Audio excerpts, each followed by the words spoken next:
Nothing matters more than a job or a livelihood, right? Because if you have that, you can gradually begin to make choices. If you don't have it, you're in some existential trap that you can't get out of.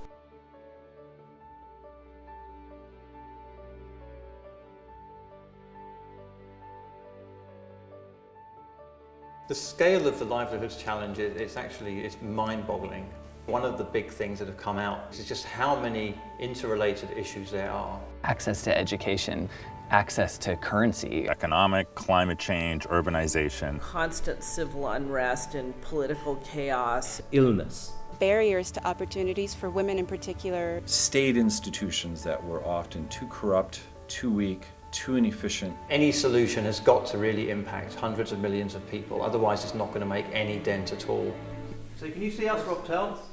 Yes, I can. Can we see you at all, or is that going to be difficult? The fact that we've decided to focus on this dignified work opportunities for me is really important.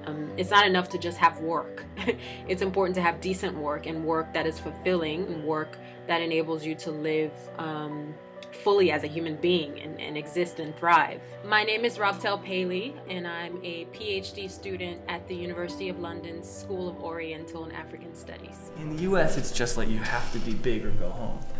And there has to be that kind of middle ground. My name is Dominic Murin. I'm a designer and maker, and I run a design lab called The Humble Factory that makes tools and materials and techniques that help makers be more effective in the world. My name is Solomon Prakash, and I'm a social entrepreneur, and at the moment I'm doing a lot of work with informal transport workers. My name is Alexis Toe, and I work for Trickle Up as the country representative in Burkina Faso.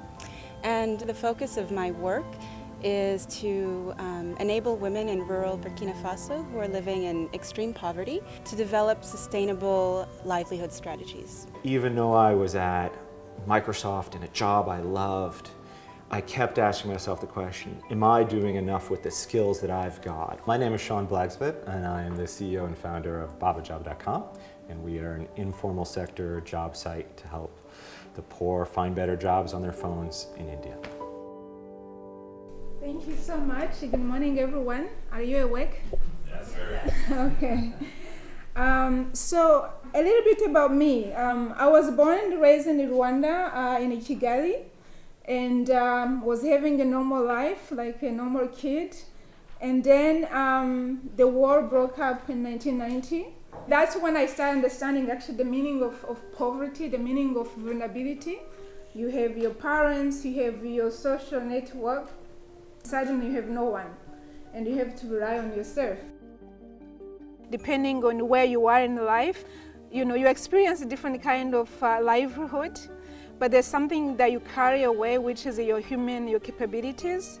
How do you strengthen those capabilities? I really like the livelihoods frame because it implicitly begins from where a person stands today, looks in the environment around them, and asks the basic question of, given what's there, what can be done? Where can somebody go? And what are their aspirations? Actually, what drives me most is the power that an individual can make. When you start with actually, just drawing a sketch about what can be done, and when you first looked at it, it looks as though it's impossible. How can you bring a certain order out of this huge mess? And then you slowly see how things are starting to fall in place. All of a sudden, it seems like dealing with hundreds and thousands and millions of people, just possible. So, really would like to be part of that.